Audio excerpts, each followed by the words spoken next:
Going over gold futures. In this video, we're going over my trade idea of the week and the day-by-day probability model. So let's start off with the technical analysis on the 1 hour chart. We remain in positive MACD. We're off of overbought levels with the RSI. We're resting right along the 50 moving average, this yellow line currently at a price of $1,854. With the 4 hour chart, we are in positive MACD and approaching to overbought condition with the RSI. As with the daily chart, we remain in negative MACD. We did see it converge. And as with the trade idea, I'll be trading GLD. My trade position size for is less than 1% of my portfolio.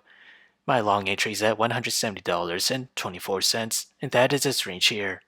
My sell target is at $174.56. My stop loss is at $168.53.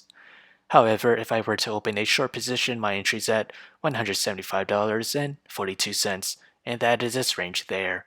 My sell target is at $171.97. My stop loss is at $177.18. So whichever entry price were to hit first, that will be my position of the week.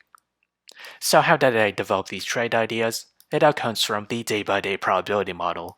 As we progress to the 5th day or week of trading, gold futures has a 44% chance to climb between 0 to 1.5%, a 22% chance to climb between 1.5 to 3%, and to the downside it has a 33% chance to fall between 0 to negative 1.5%.